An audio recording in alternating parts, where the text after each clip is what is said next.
How's it going? Oh, it's going good, John. Seems Welcome, seems like we welcome. were just here, what, a couple days ago. 2 days ago. And the funny thing was, is like it started with a T also. So I was like, Coffee Tech Talk Tuesday. I'm like, wait, it's still Coffee Tech Talk Thursday. Thursday, We yeah. just we just like got right over that hump. Just got right over the hump. I love it. Hey, since this really is kind of a fill-in or a meet our needs to talk, Right. I was talking to someone today, and I was describing what we do as kind of like going to the internet cafe at the SCA convention, sitting down and chatting. So to have two in a week, I don't mind that. Don't mind that a bit. Right. So like on Tuesday, a part of the reality of the coffee community, it's global. And we're not all connected to Wi-Fi all the time, everywhere in every country perfectly. Not even, in the United States, a lot of Yeah. hotels, a lot of traveling. If you're in an airport, when we get important people like William Ortiz, we want them wherever we can get them. And I don't care. It's like awesome. So we had the privilege of being able to get him back on Thursday. And so it's great to have him on the show tonight. And he is with us. It's live. This is awesome. He's now in Guatemala. He was in El Salvador. And apparently in El Salvador, the hotel there wasn't good. Now the Guatemalan hotel, I can't wait for you guys to see. He's in the waiting room right now. I don't know if you've all, would you say hi in the waiting room right now? Have we done that? Hey, what's up? There you go. Good enough. Hey guys. All right. But honestly, where he is at is probably nicer than the waiting room in which we gave him. We weren't prepared for the outdoors and the beauty of Guatemala. But anyway, I wish I was there doing this. But as the world is, this is where we are, and it's kind of better. It's like, kitchen's right there, easy. But I'm just saying that because I know that I can't be there. But in any case, I'm glad that Marty, that you can make it. Dietrich, thank you for being also here to do this again. And That's I great. think it was important that we kind of broke this up because this is a big subject, right? And It's huge. yeah. It's not There's- something we normally talk about. So I get buried in the mechanics of it and get into the cafe side of it a bit, because we do partner with our cafes out there so they can be successful. But none of what we see and what we deal with every day, none of that can happen unless stuff over at at Origin, unless Right. it happens and supplies good quality stuff for us. and a lot of that stuff that happens, where coffee's being produced there, it's very technical, but it doesn't have to be. It's also very just intuitive, very very insightful, very, very much, a repetition of, successes and failures, and then adaptation to different technologies or different communication, different, networking of people. So I think that it's really fun that we took the time on Tuesday to do the Seed to Cup thing. If you haven't seen that yet, everybody go ahead and check it out. Also subscribe to the YouTube channel. So every time we have something like this, you get a notification on your phone, and you'll be welcome to join us for a live conversation, ask us questions. We love questions, and we like advice, and we like corrections. Please correct me if I'm wrong. I'll agree with you or not. I really don't care. I like communication. Let's just chat. I can tell you, I am probably wrong more than half the time.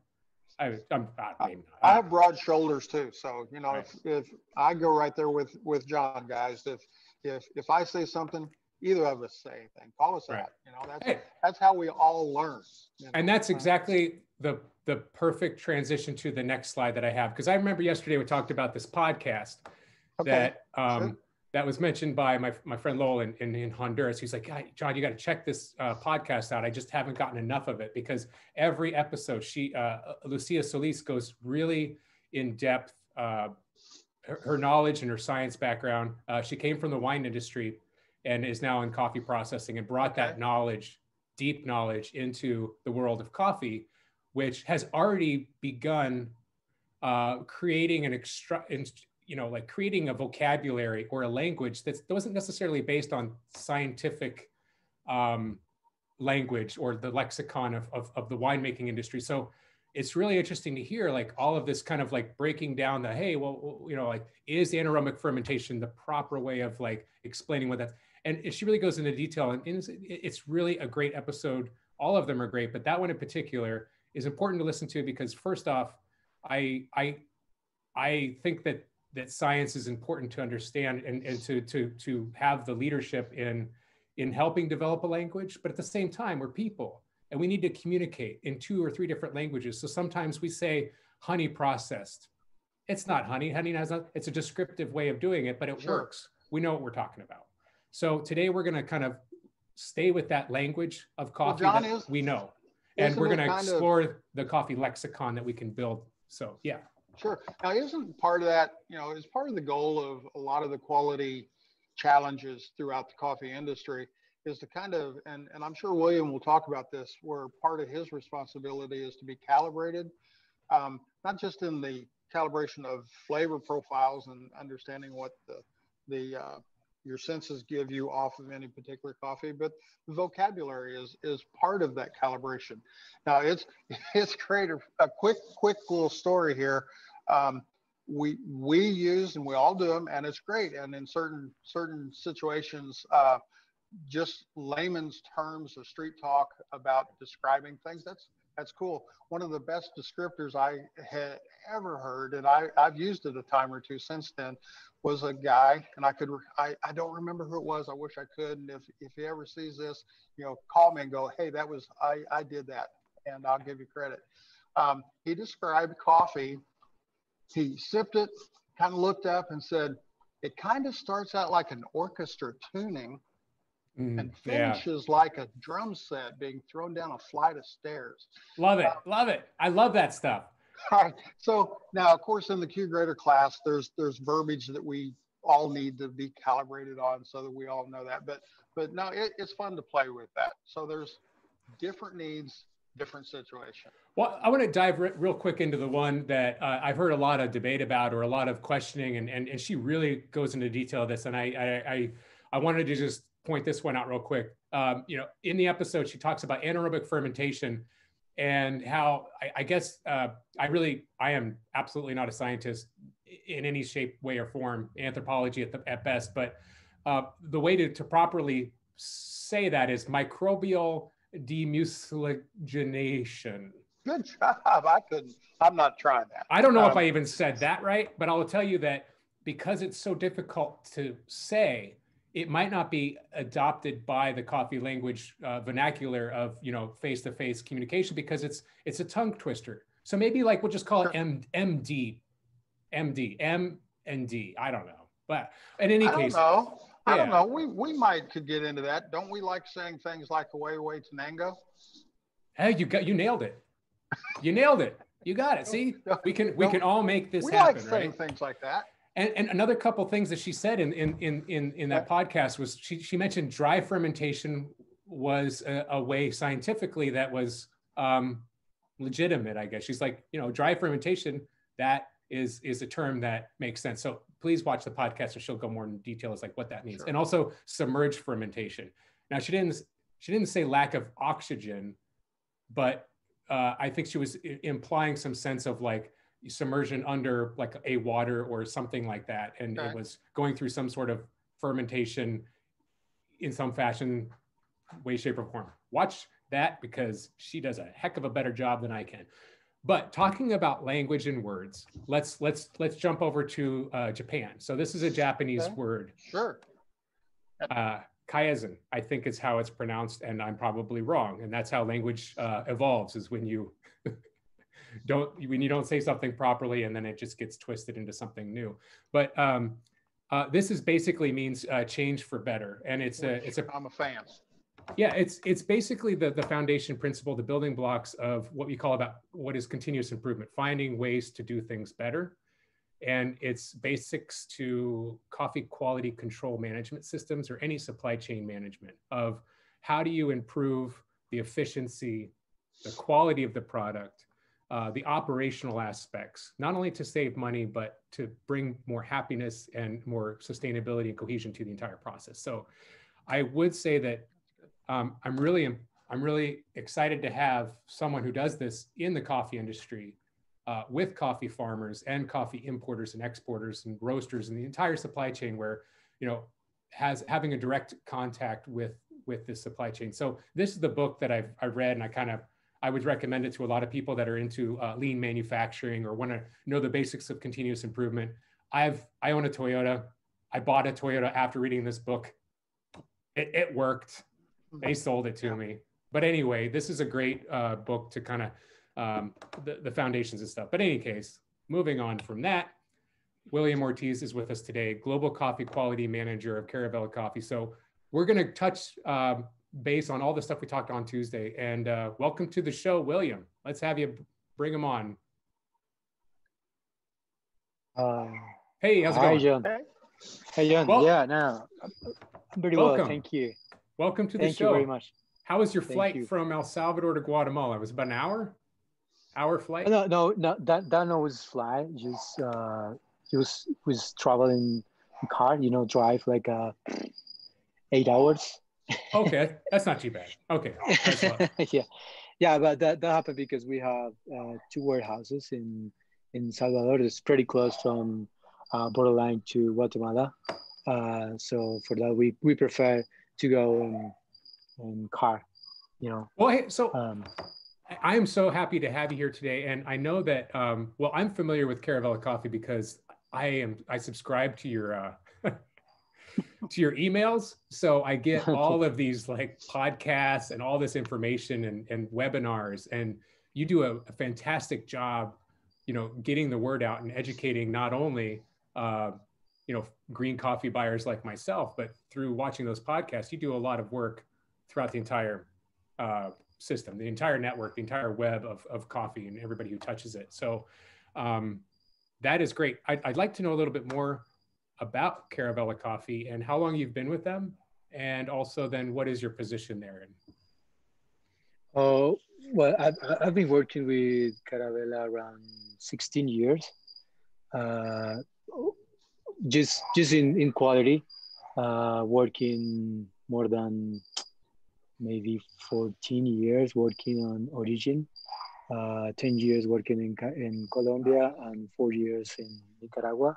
So my job is development, new brands, the quality with producers, associations, making process. Everything is possible in coffee, and many customers want something different. So that is our job in Caravela. And so, yep. Oh, I was going to ask you, where is your home base? You mentioned Colombia, El Salvador, Guatemala. I'm curious where you land. Typically. Yeah, well, I'm from Colombia. Okay. I'm from South Colombia. I don't know if you know Huila department. Yes. It's a famous place. I've been to Pitalito. Yeah. Yeah, well, I'm from there, pretty close from Pitalito, but okay. I was working almost 10 years in Pitalito. But yeah, then moved to Nicaragua for manage the operation. And it was a great opportunity, I think, in Nicaragua. So it was fantastic time there, a lot of knowledge, education, knowledge for me and knowledge for the producers in Nicaragua. And right now I'm living in London. We have an office there, and I want to improve my English. So for that, it was fun for me to move London, and it's a great place for living. So that's. Well, you're doing your English is just almost near perfect, I think. So better than mine. Oh, yeah, thank you. That's really true. Well, hey, so no. I kind of wanted to maybe kind of talk to, I reached out to, Caravela a while ago, and I got your name, and it was really like the whole concept of this show was to really talk about simple technologies that I've seen really far out there in the field sometimes, smallholder producer, in the back of the house, in the backyard, maybe they have like a little depulper, and then maybe they have like a little washing tank, and they go about processing. And I'm wondering to myself, how do they know when each step is complete, and what type of experience or tools that they use in order to help guide those decisions? And also, how's coffee processed? For myself and the entire audience, sometimes I look at something, I'm like, oh, I know what that is, and then I realized later on I was completely wrong, and I looked at it entirely the wrong way. So I love conversations like this with you who has 18, 20 years of experience, if not more, lifetime. I mean, were you raised in coffee and then started working in coffee, or were you, did you come into coffee 18 years ago? I think I saw the slide that says something that you were part of your family was from coffee, I think. Yeah. All my family, they are producers. I'm the first generation of producer coffee. So for that I'm working in this business. So yeah, and the coffee is great. For example, are you talking about the process? How the producers know, okay, this is the Yes, this is exactly. the end. You know, I need to watch the coffee right now, or give more fermentation or less.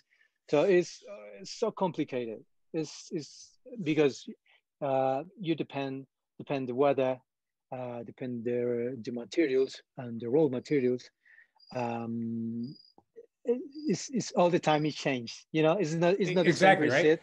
I've So never yeah, seen the exact same elevation with the exact same microclimate with the exact same cloud cover for 3 days. You're like, well, how long are you going to ferment it for? Well, it depends.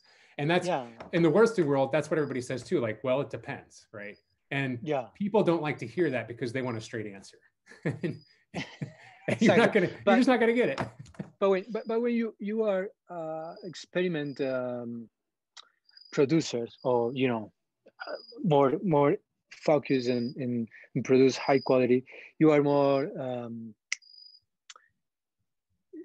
so the detail is so important. For example, in Colombia, and use some producers that when they smell, when the coffee fermenting, and they smell like I smell like a pineapple or apple, and taste the mucilage, they decide, okay, this is the time correct for finish the fermentation, for example. So a lot of that determination does come from physical, sensorial, like experience and knowledge of like, it really depends on even flavor, interpretations of flavor of mucilage. Now that's pretty, I think that's pretty, I don't know if it's technical because there's no machine involved other than your own physical body, but it's very interesting. Yeah, it's for me produce coffee, or I mean high quality coffee is like an art, you know. Art, yeah. Yeah. So and many producers is like for example, they put I watched the video, you know, on Tuesday. They use it like a wood. I don't know what is the name for that, but they stick. Yeah, exactly. So for them it's like okay, if it's whole and tame, you know, it's the perfect time for watch the coffee. Yeah, it's right time for ferment.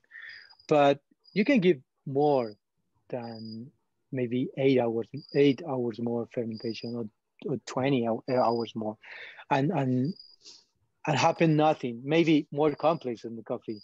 But the people believe, or some producers believe, if they give more time, more than, I don't know, more than 14 or 18 hours, the coffee gets ferment, but damaged ferment, you know, no cleanness. Over-fermented, yeah. Yeah, over-fermentation. So, but we discovered, I made that experimentation in Nicaragua with long fermentation, and we discovered that, we use the stick.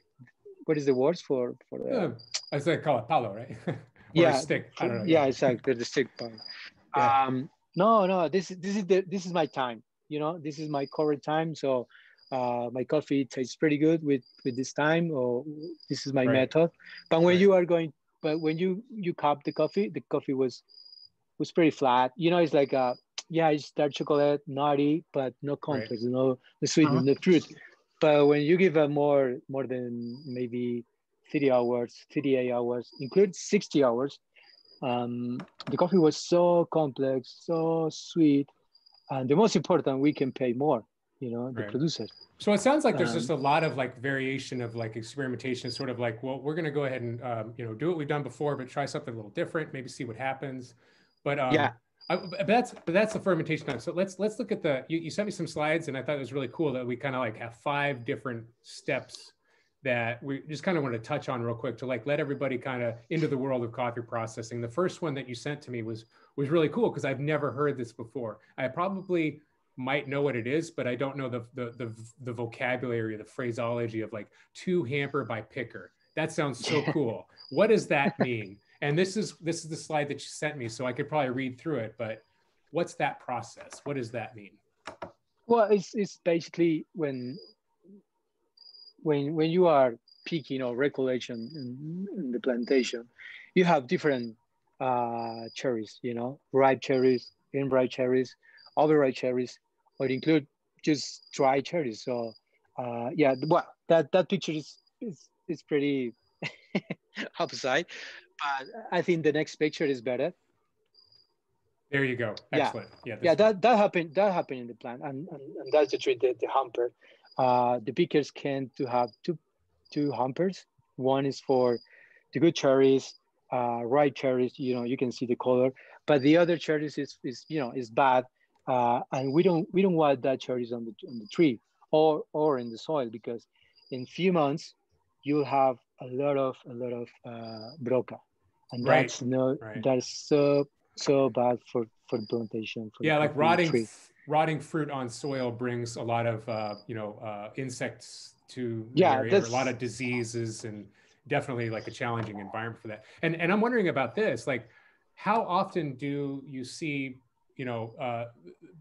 harvesters in the field having two different baskets? No, typically in the past just one, right? It was always just one, right? Yeah, normally it's just one, but it's weird to see that in many farms. I saw that in Colombia.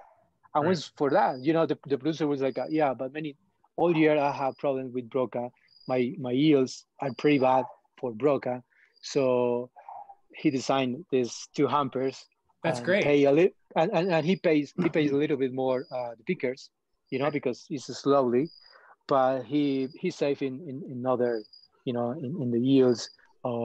Less broca, so that was smart for me, and pretty easy, Yeah, exactly.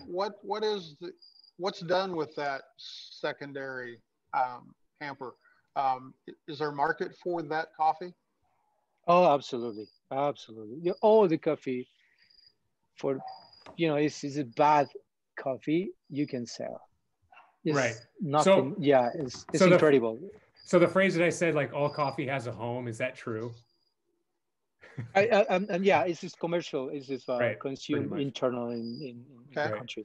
Well, this is kind of neat, because like it reminds me of like the next step. I think perhaps floating cherries, right? So like right here, you've already kind of separated it. So if you added water to this red cherry, you'd have less floaters because you've already kind of done the work of what water would do. But this kind of maybe does like a better selection ahead of time, right?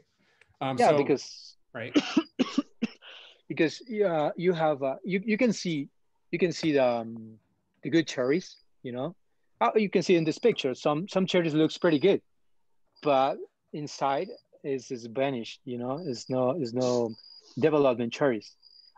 So with the flooding you can get out the cherries, and you get better fermentation or cleanest fermentation. So that's important too. You don't want to ferment all that cherries in flooding with good cherries or with good coffee. That's the main reason. Yeah, and this is really one of the big questions I've always wanted to ask, and I've never asked someone that would maybe know this, but I had gone to a couple different communities and looked at like how many a lot of different smaller producers floating cherries, and I measured. Or I just kind of scooped off the top, and I was like, how many floating cherries do you have per pound or whatever like that? And I kind of did like just kind of an observation. And some communities had more floating cherries than others. And I'm wondering, like, if that's, do you guys use that as a sign of like the amount of insect damage in a certain area, or like in addition to the type of selection process? And could you say like 20% floaters is too much, your goal is 5%? Or is there a conversation like that? Or how do you work with? Yeah, how does that go as far as that conversation? Of course, and that's a good signal if the farms make a good fertilization or nutrition in the farm. If the nutrition was pretty bad, you're going to be a lot of cherry floating, because that cherry is in development. So it's bad cherries. So maybe last year was a really bad year for Central America because the summer was pretty hard. So we have less water. So the cherry doesn't didn't develop. So you can see a lot of floating cherries. So, but that happened for the lack water, you know, So, in the season. yeah. So I think that like maybe my question that I was going to ask is a bad question to ask. Well, there's no terrible questions, but maybe there's some just questions that aren't the right. Basically, I asked, how do you lower waste, or are there simple ways to reduce the amount of defects in this process? And I think that what you just said was, in some cases, it could be the amount of fertilization in the soil. In others, it could be another type of impact. So you might even have to go to another level to like look at what type of cherries are floating to identify what type of issues there might be to correct that problem. Is that how do people go that deep to figure out like what the answer is to kind of, you know, have a better harvest? The people, yeah, but the people know, you know, if the weather was bad, they know that happening. Oh, for example, if the fertile, because we have we call it PECA team. It's like a education producers, more or less. Is that we have agronomic on the field, visiting farm, so they know if the producer applies the correct fertilization or the formulation correct, for example. Uh, so you know you have problem in that farm with the quality, with the yields, because we pay in origin for yields. You know, it's like how many kilograms of parchment did you need to produce one bag green coffee? So Right. that's, you know, so if you have a really clean, really healthy cherries, you have better yields. I mean, you'll Exactly. need you need less parchment to produce one green coffee bag. So we can That's pay more. excellent. And I think Dietrich, we had a question coming from you. Oh yeah, I'll pop in for a second. I did want to ask a question now. In the wine world, we did make a little comment about that before, but in the wine world, there is obviously an entire area of wine that is organic, and then a step beyond organic being biodynamic, utilizing no chemicals and also utilizing like herds and other animals to help reintroduce nitrogen into the soil naturally. With these coffee farms, are you seeing any common attributes or things that are happening on the farm, including plant biodiversity or anything like that? Are you seeing some similarities between like farms that are doing those farming methods and getting healthier? Are those getting healthier cherries typically, or is there any correlation between healthy or less healthy cherries and the way these farms are being run? Did that make much sense? I would say it does. It's a good John question, might be able Dietrich. to Yeah, phrase I it would better. rephrase this that like, you know, organic production it can be and sometimes is challenging depending on the type of soil and landscape that you have. And at other times, you know, like if you apply nitrogen, potassium, and other types of fertilizers, you're going to have possibly, you know, a more balanced soil. I don't know. It's I guess if your question is organic coffee production overall healthier and produces higher yields and better quality. It's really it's really hard to be Exactly. an organic producer. There's no profit. There's no profit, and the quality is pretty low because normally when not I mean well, in Central America is more typical. Uh, you know, the Yeah. coffee, the organic producer is doing nothing. You know, it's just Yeah. okay. I have a farm, and that is my coffee trees, but they don't apply fertilizing, organic fertilizing, or something similar. It's not just the natural. They produce, you know, without Yeah. nothing. So the coffee is, I mean, high quality is pretty low. So It's it's so, it's it's rare. It's a lot. It's yeah, harder to find higher quality organic yeah, coffees, and there's usually a lower yield of that. exactly. But it depends also in what types of varieties, coffee varieties that they're choosing, and the density of the plants and their operations. There are some amazing organic farmers out there that produce wonderful coffees, but it is not easy. And it's definitely, if you can find a high quality organic coffee, particularly in Ethiopia, it's a little bit easier to do it there because of the landscape and the just the kind of conditions. But if you find the correct prices for that, you can do it.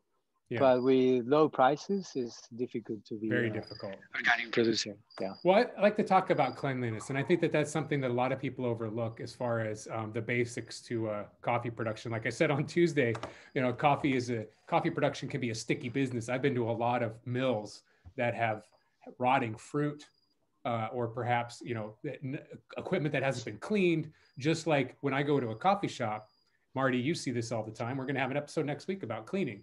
That if you don't clean your equipment, you may not get what you hope to as far as an end product, because of the challenges that those types of that type of bacteria, those molds, in espresso machines.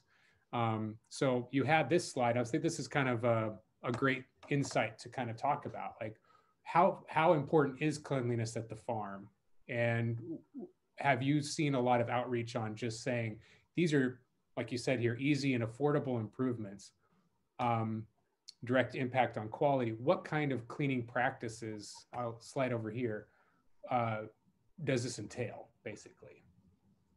How do you keep your farm fresh for good coffee? Well, that point is this step is so important for us. You can see the difference between time ferment so clean, like the picture, or the machine, the pulping. When you cupping those coffees are pretty clean. It's easy to find the flavors, the profiles. But normally, when you are going to visit, small producers, the ferment tank or the machine are pretty dirty. Yeah. So sometimes it's disgusting. It's like because the coffee is a food. Right. So sometimes you don't want to cup that coffees when you visit the farm. Right. Are you thinking, oh my gosh? I remember one time in Colombia, I visited one little small farm, and in the dryer and the beds right. I remember the animals, like a cat or dogs walking around over parchment all the time. I see that all the time. Yeah. So cars, I was in Vietnam, and like a car drove over the parchment, and there were dogs all over the people walking on, like it was just like dirt, But absolutely. But we discovered something pretty nice in Colombia with some farms. They started to clean in more the equipment, the hand fermentation, and they give more. They get more or less 2 points in cup, that before. So just cleanest give you 1.5 or 2 points in cupping. So that's pretty cool. Yeah, and I don't want to be too critical as far as like when I see cars drive over parchment. I would question my view on that and say, like, what, it's in parchment, and maybe this isn't about me, and they make decisions about what they want to do and how they want to run their operations. So I don't want to be critical of what I've seen myself, but please tell everybody what you found as being an impact of how that process is done.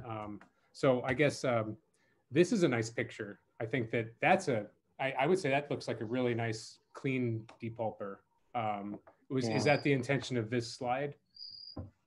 I mean, our producers, we try, our producers have the equipment so clean, because when we receive a lot of customer or roasters, so when they come from far away, to go visit farm, and they look this, it's like, okay, I want that coffee. I want a contract with this producer because I want this, So it is pretty. I remember many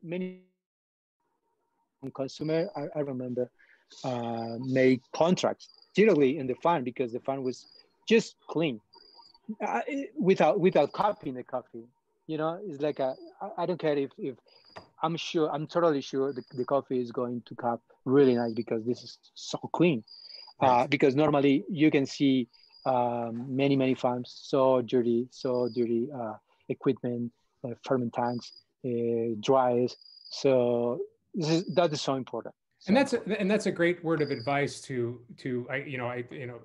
sounds like, as far as what you were communicating to the suppliers of coffee to you, that like if you have a beautiful well kept farm or processing operations, it's going to be attractive, just like walking into a nice coffee shop.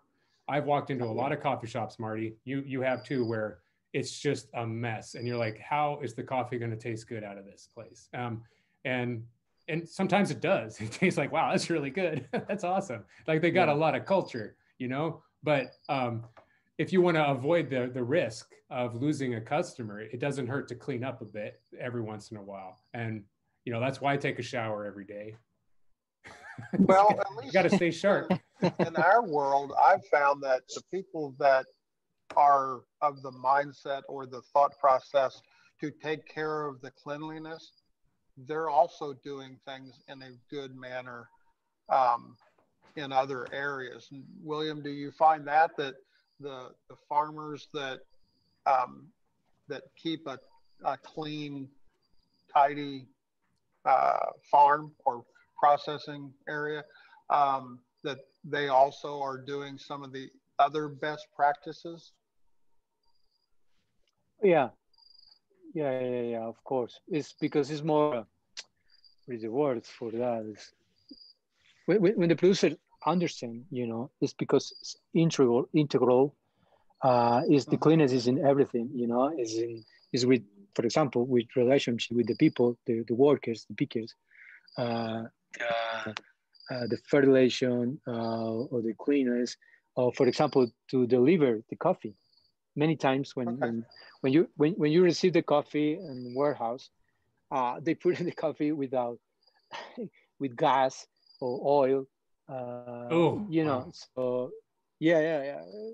We have a lot of examples of that. So the producers doing high quality, they are completely changed about the process, and they understand the cleanness is so important because again, this is the coffee is a food, Well, speaking of it being a fruit and also something that we are eating, the seed of, or at least extracting some particles of it. But we have this photograph. I love this one. This is that after it's been pulped, this is parchment, and there's some sticky stuff on the outside. And the idea of fermentation, I believe, I have a slide here. This is what your fermentation times. You were talking about experimenting with this, small producers in Nicaragua, and how you did it, going from 12 to 18 hours and sometimes 24 to 60 hours.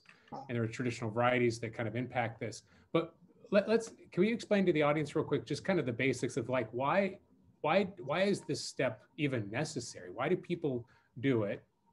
And how do they know when it's done? And I can see here that there's a couple measuring sticks that might play a role in that measuring of when it's done. But basically, why is this part of the process of coffee? And why is everybody talking about it? I don't know. That's a lot of questions. Yeah. I always ask a ton of questions there. Sorry about that. Well, yeah. Well, I mean, again, it's just you need to have a lot of experimentation, a lot of samples to make sense with cupping. If what is the correct hours. But again, every day is different for the weather. The temperature and the temperature in fluid in ferment. If it is hotter or warm, the fermentation is going to be fast. Or if it's cloudy or cold, take long fermentation. So, many hours. So it's difficult to find, and that, for example, this is a pH, to measure the pH, but it's inconsistent. We made a lot of exercise. And we find more in that experimentation. And if you I noticed, ferment, right? Yeah. And I was going to mention that, fermentation times, depending on where you are in elevation, and also it might be caused by the climatic or the temperature, the climate, the temperature. Well, then you will need to then have more time to achieve the same amount of, basically what you're doing is breaking down the sticky stuff on the outside of the seed to clean it up, to make it more resistant to mold or have a certain type of flavor profile. That's, I guess, the idea behind doing this process, is to make it, is to get cleaner parchment to avoid spoilage. Is that why they do it? Well, or we can go to the next question, because that's a tough one. It's because I mean, I would like, obviously I like to comparison with the wine, but in the industry wine, they have a lot of equipment.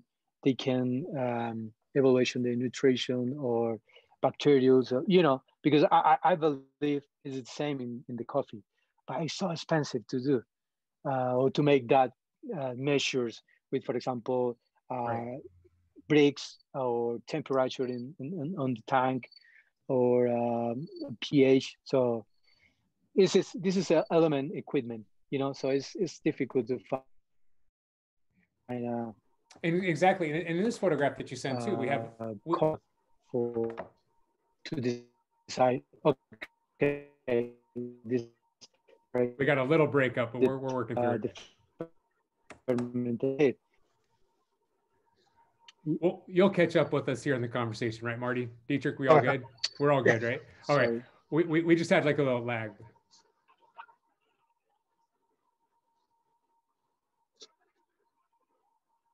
Yep. Yeah. So like, we just had a little technical difficulty, so I'm going to go do some things. Well, I know we talked to him earlier, and we're talking kind of around the reason for even fermentation. It adds a lot of flavor characteristics to the coffee. If you do not ferment, okay, sure. And we're back. Are we back in action? Sorry about that, guys. We had a little bit of a technical issue, but we're back. I am actually online there, and I don't see us. So if you can all hear me, we're just kind of looking. Yeah, I can hear you. Oh, okay. All right, everybody good? We're back to the conversation. Marty, you said something about part of the reason is cup flavor profile as a part of one of the objectives of doing this fermentation. You know, sure. Yeah, explain that. And maybe, yeah. Well, what William was talking in the pre-show, and what I've learned over the years is that the fermentation process has an effect, and by experimenting with that and doing various fermentation processes, you can become in control or not really create, but coax out different flavor profiles, where if you don't ferment enough, the coffee can be dead. It could be lack of flavor. If you ferment just right, you bring out the most of that out of that coffee and have flavors and be bright and alive and very complex. But also you risk over fermentation. So there is a risk factor. You can't just go crazy, or you might end up with coffee that tastes like vinegar or some other processes, chemicals that come out in that fermentation. Am I right in that, William? Am I anywhere at all? I don't know if you understand, but because I had problem with connection, but I mean, yeah, I use, you were saying, you know, yeah, if you give a short fermentation, yeah, the coffee is going to be lag, you know, more flat coffee or basic coffee. And then maybe 30 or 60 or 40 hours, you can find more complex, more sweetness, develop more, I don't know, red fruits or yellow fruits, depend. Sure. Depend the place, the soil and whatever. But yeah, there is a high risk, you know, if you give maybe 17 or 18 hours, maybe the coffee is going to be ferment, and that is damage. So yeah, and I think that brings us to the next phase, the next process of like, you know, once you have found that sweet spot, that goal in mind of you know, like as you are working really closely with a lot of producers, you have experience with them year after year, you have a target and you hit it, but then you have to dry it. And drying, you know, from what I've seen out, you know, my visitors, you know, like visiting the field, I think, you know, I ask, how long does it take to dry coffee? And I often hear, well, it depends. And sometimes if you have a mechanical dryer, you can kind of hit that a little bit better. But so drying coffee is important. And I think it's maybe for the audience, why does it need to go through a drying? Why can't you just send wet parchment to the mill? Like, what does drying do for coffee, basically? I mean, well, for me, it's so important. It's really big difference. You the dry really well or dry bad. It's a difference in for the customers relationship, the long term with customers. So it's so important.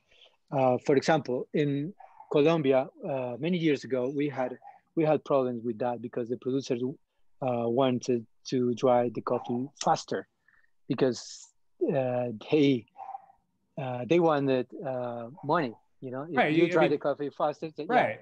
Hey, I want money fast too. No one wants to wait around for money, yeah, right? exactly. Like it's time to sell. Yeah, but many customers, they are annoyed because when they received the sample, the procurement sample, the coffee was great. You know, it's complete. Yeah, I want the coffee. Just shipment and send me that coffee. But when the coffee arrived or landed, the coffee was aged. Yes. So the customer was like, "Oh no," but you know, so annoying. And you know, understand William, that.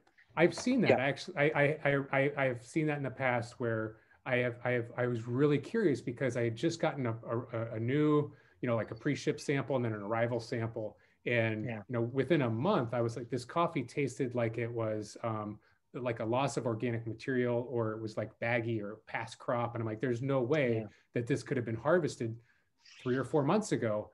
And that's exactly correct. I mean, I've heard, you know, that quicker drying times, like too fast, could collapse that quality. And what's the opposite of that? Too long of a drying process. Is there any negative benefits to taking too long to dry coffee? Well, if it's too long, maybe more than 30 days or 50 days, maybe is a problem because that means the coffee has a lot of humidity and it's possible to develop fungus or bacteria. Right. So I think what we maybe lost a little connection there. Phenol. We lost a little connection, but I believe you said that there was some like a fungal or some sort of like bacteria or other types of, like you said, phenol. Could possibly occur. So, yeah, if the dry is pretty long, maybe more than 30 days. But the current time for dry is between 12 and 15 days. And that depends on the weather too. Is that like strong like sun time, but you know, drying times throughout the years in different climates around the world all change. So, but in Central and South America, at certain elevations, we're looking at 12 hours, typically 18 or more. Yeah. Okay.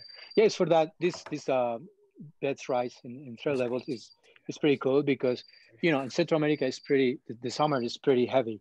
Yeah, I love this. This photograph is great. And I did say 12 hours and I was wrong. I want to say 12 to 18 days. Boy, bad mistake on my end. I apologize, everyone. And William, thanks for this photograph. This is great. And I wanted to introduce it. Like these are raised beds, 3 different levels. What's the process here? Because traditionally, is it on like, it was on like, we have 3 different, you know, like black tarps, and then you have cement patios, and then these raised beds. So we're talking about the raised beds off the ground. Why is that important that coffee is raised off the ground? And what benefits does that provide to coffee being dry? Yeah. Well, many things. I think one is to take advantage of the space You know, you can dry more coffee in the same space. You don't more much space, so that's an advantage. The first, and the second on up the floor. Yeah, it's good for the air. We want for dry coffee, you need just air. It's no more temperature. We want just air. So if you have the first level up the floor, you can go through the air go through on the raised bed, so it's easier to dry the coffee because. And the other thing is we want totally shade in the first level because it's so critical the first 4 or 5 days. Try the coffee totally shade because you have a lot of water. The coffee has 50 to 50% humidity. That's a lot of water. So if you expose totally, expose the sun, the temperature may be 30 degrees. That's normal in Central America. So the parchment gets open, and that's good. That is not good news because the seed gets exposed the sun, and it's possible the embryo can die. So that is the problem then with the longevity or the aged coffee. If the embryo dies, forget it. The coffee in 3 or 4 weeks is going to be aged or woody or baggy, all that thing. So it kind of helps. It helps slow the process down of that drying a little bit by having it in shade for the first, and then you simply then move that to the second level and do. Yeah, we move the second level when the coffee has 25% humidity. We move the second level, and we spend another 5 days in the second level. And when the coffee has more or less 18 or 17% humidity, we put in the third level to finish to dry. And so right, and the finish process is it 12%, 15, 14%? Where is that? I think no, it's for us is between 11, 12% humidity in parchment, but that means in green coffee is 10.8% humidity in green coffee. And by getting it down to that moisture level of only 10%, 11%, that helps. I think, correct me if I'm wrong, protection from spoilage. Is that right? It's like it's more hardened and secure from because insects and rodents and all that stuff. Yeah. I mean, and the parchment is to protect the seeds. So if you expose the coffee during its sun, maybe the parchment is going to be is getting open. So you want the parchment totally closed to protect the seeds. Right. So that gives the coffee more longevity. So, and of course, and it's totally opposite. In 3 or 4 weeks, if you dry the coffee so slight, the coffee is more complex, is more sweetness. Normally give 1 point, 1.5 point in cupping. When you cup pretty fresh coffee, when you finish the dry coffee and you cup, if the coffee is 80, 85, and 1 month later is maybe 86 or 86.5. So we want the producer the customer receive really nice coffees, better than the preceding samples. William, I feel like we're just scratching the surface here, and we've already done almost an entire hour, and I don't want to stop, and I don't think I will unless you want to go. But Marty, I've got one last slide here. You have the level 1, level 2. You've got a canopy or like see-through panels to protect from the sun. That's just another added layer of protection from not getting burned or not too much heat, right? Or the rain. Right. Oh, the rain, of course. Oh my gosh, the rain. You want the sun. That's why they're clear, right? So we got another. Exactly. Right, we got a question from Dietrich. What do you got? Yeah, so Johan Arenas, I believe, hopefully I'm pronouncing that correctly. He asks, or they ask, are you guys beginning on the lower beds and then moving it up as it dries, or do they? Why don't you start on the top to decrease like a potential risk of fungi, and then as it dries, bring it down? No, why now we start at the third level is because we expose the coffee, the sun, the high temperature, and that we don't want that because the apartment gets open and the seed is exposed, and we'll have problem, longevity problem for to dry, because that maybe if you put in on the third level, we are going to dry in 5 days or 4 days. We made that experimentation. So I have a question also about, I mean, it's a little geeky here. It's a little bit, I hope this, but some people, I mean, I've had this impression on that maybe this is completely false, but mechanical drying assists in the process of natural drying under the sun. So sun-dried coffee or whatever, like natural. Can you achieve high quality coffee through mechanical drying? Or is that a challenge? Yeah, well, it's a challenge, yeah, of course. But I mean, the problem is the use for the machine. The machine require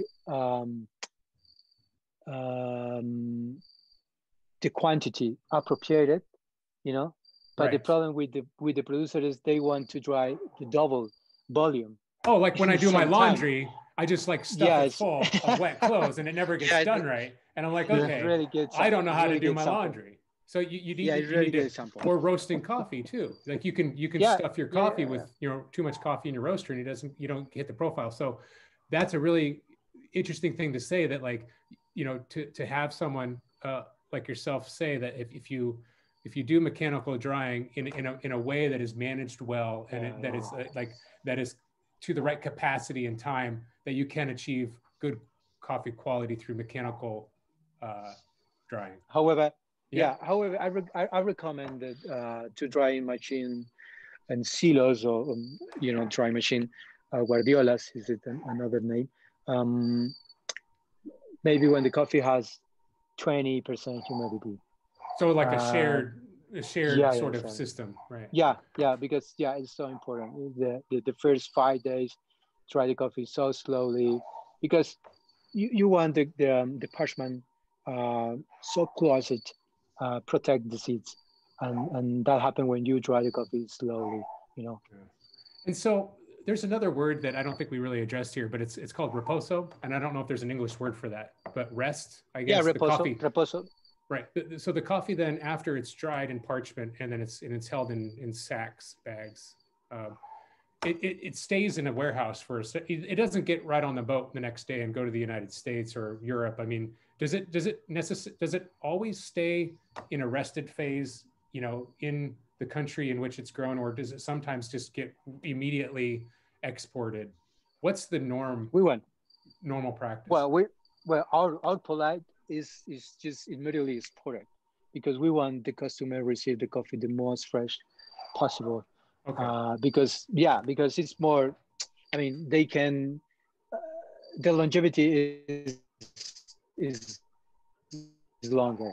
We want, when the sample, the preceding sample is approved, we want to export it immediately. We don't want to have the coffee 2 or 3 months in the warehouse. Right. And we need to pay the producers. And you also have to pay for warehousing, right? You have to pay 3 months for warehousing, right? I mean, everyone wants to keep coffee moving. So then why is that I always had this like idea in my mind that like the coffee needs to rest for 3 months before you start roasting it. And that is why, it's taking so long to get, to the roaster's doorstep. But maybe that was just a falsehood, or maybe that's just a reality. It can sit in your warehouse for 3 months. Yeah, many producers want to do that because they believe if they win 1 point more or 2 point more, it's okay. But that takes 2 months or 3 months, and then you need to milling and shipment. And when the customer received that coffee, maybe the coffee started to age.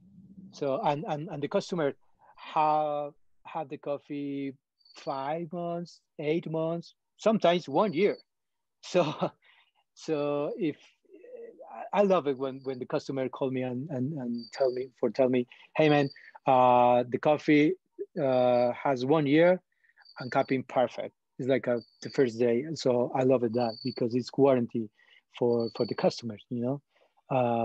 But you need to make a really nice dry and to ship them the coffee pretty fast, you know. Well, hey, I apologize for just I think I talked a lot, Marty, and I just like I could just go on and on about this, and I have so many things that I lack in still learning, and you know I've heard things wrong. I've thought about all these assumptions in the past, and continuing to learn and to talk with someone of your caliber and your understanding and your commitment to quality is kind of a rare privilege and an opportunity for everybody, and I'm glad that Marty and Dietrich and William that we could all be here to share with our audience, like, hey, you know, there's some crazy misconceptions out there, and there's a lot of room for improvements and for better understanding. And the summary here, I think on the slide, it's about what you do in your work at Caravela Coffee. Here it says, you know, to empower coffee producers to facilitate timely decision making at farms, increasing productivity and the reduction of cost of production. And then just improve quality based on the feedback received by your teams, and then just delivering consistent coffee. So, you know, it sounds like a great organization. I'd love to maybe get some samples someday, but we'll chat on the side about that. And, and Marty, do you have anything you want to say, like parting words, Marty? Well, I've got a couple questions. Well, I've got a whole bunch of questions, and a lot of them are technical related and things like that, but I always want to bring a little bit of humanity, because the people that we bring on, like William, they're really cool people. So William, could you've been doing this a long time, could you share, I'll just combine this into one question, is there a really great memory in your career that's coffee related, that's a fond memory by being in the industry, and also is there a story that maybe is a you'd rather not have had happen, maybe something negative that you. I love your questions, Marty. They always bring the humanity into the conversation. Yeah, excellent. Yeah, I have some stories. Yeah, of course. Maybe I remember I give a score 92 points, one coffee. That's my highest score give for one lot in Colombia. And the farm is so humble guy, small farm, just 2 hectares. It's pretty small. Wow. But the coffee was amazing. And when I called him to tell him, hey, your coffee is great, it's so complex, it's so sweet, it's a beautiful, you know, all that stuff, and the producer was so happy, so proud, and then we sell the coffee. I don't know if we sold the coffee. I don't know if you know George Howell. Oh yes, of course, yes. Everybody knows he gets, George Howell. I hear he roasts some pretty good coffee. Yeah, he bought that coffee, and he gives 94 points in that cup, and that was maybe 11 years ago. Oh wow! And they continue. George Howell continue buying that coffee in that farm, a small farm, and so that's pretty awesome in this business. So you introduced George Howell to that farm at that point, then, right? Well, no. Well, yeah. Not me, because you know, George Howell is a great copper, and they, you know, they have he has a lot of knowledge. But when we send the sample and he copied, and oh fuck, this is fantastic. The next year he come into Colombia to visit that farm, and obviously I went with him, and was wonderful. Yeah, that's such an amazing and rewarding experience to have, to be a part of that transaction, to find that supply chain, and to bring that reward to the ones who deserve it the most, but rarely ever get to see it. Yeah, and that farmer did the work. Yeah, and Marty, you had one other question as far as like a challenging. Yeah, anything challenging through the years? Anything difficult? Oh yeah, the culture. The culture was for me, in Nicaragua, I mean, Central America, the culture is hard. I mean, to change the culture, the process, Right. you can do in the things different ways. For example, for me, take ferment between 84 or 60 hours was a challenge, really, really big challenge with the producers to understanding for them that's good. And was good. I remember we increased the sales in Nicaragua. We sell just 3,000 bags, and I remember last year we sold 10,000 bags, and we increased because the people love it, that coffee, and that is why that process that changed, and the producers are pretty happy. Yes. I'm so proud because the profile is so different right now. So yeah, but that was huge challenge, and I remember. It was hard for me. And I think that goes across the board around the world. Like everything is just a very difficult challenge because it's risky to make a change. Like, you know, farmers around the world, they're like, well, they're always hesitant to make changes because they've been fed so many different, well, not lies, but, you know, information that might not be necessarily beneficial to what they're doing. So they're very, very skeptical, and it's a very big challenge. And I can see why that would be difficult, but to get through and to break through a change of technology that increases quality, very difficult, but also very rewarding if it happens. So, and Dietrich, I think you said you got a question up above. We just got a few comments to go through. I know at the end of the show we kind of go through the comments, but Johan did chime in as well. You know, again, they mentioned that they have on their farm, they're doing naturals, and they utilized a mechanical drying process that actually got them first place in December in Paris. Nice. They just said that the process is slow, and grain pro bags are handy, and that you just need to stabilize the coffee.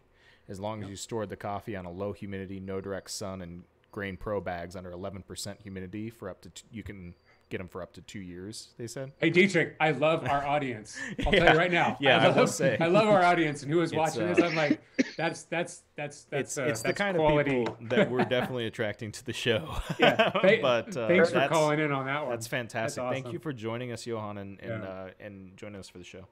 Thank you. Yeah. Well, I guess that's all I have for today. So, William, thank you so much for joining us tonight, and also for your time on Tuesday for trying to get on Wi-Fi. I know it was difficult, and totally understand that. And so hopefully, are you going to be able to make it perhaps to the SCA in September 2021, the expo? Because I'd like to to hang out. Yeah, we'll see what happens with this pandemic. If you get there, Marty and I will take you out to eat or something. We'll have a absolutely. Chat. Yeah, hope. Well, Marty's going to pay too, just to let you know.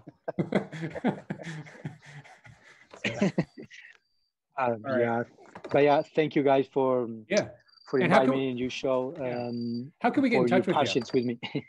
How can we get in touch with you, William? If anybody out here has a question, they want to get in touch with Caravela Coffee, what's a good email or social?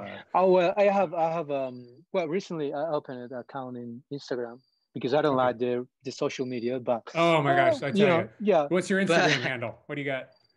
It's a William Cafe. It's William Cafe. That's it. Okay. So if the people wants to follow me, and I'm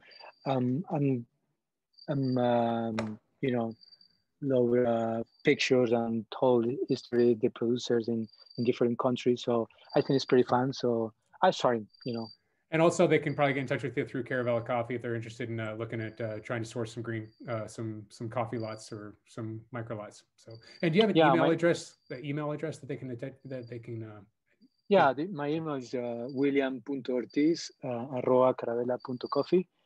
But we have a website, caravelacoffee.com. So excellent. Yeah. All right. Yeah, there's a lot of. I'll poke in there. I've been on your website. There's a lot of good educational things on that website. A great resource for someone that's interested in coffee. Well, hey, I heard that there's a good resource at Workbench Coffee too. How do you get in touch with Marty Rowe? and get some these classes that we're going to start in 2021. Jumping into the parting words. Yeah, well, you know, we got it from the word from above. Dietrich's like, hey, we got to cut this. So. Okay. Workbenchcoffeelabs.com. Give us a shout. We are poised. We're getting really, really close. I know I've been saying this, but we are getting close. I'm really excited about it. We're going to be rocking these classes. All right. Well, hey, yeah, my name's John Ferguson. You get in touch with me here at coffeetechcentral@gmail.com. And please subscribe to the YouTube channel, Coffee Tech Talk. And we'll see you next Tuesday with Maria Cleveland, I believe, from your next, right? Excited about that. I mean, all you right. got to keep your equipment clean. Got to keep it clean. All right. Hey, thanks, William. Goodbye, everybody. Thank you very much. See ya. Thank you so much. See ya. All Thank right. you. Thank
you.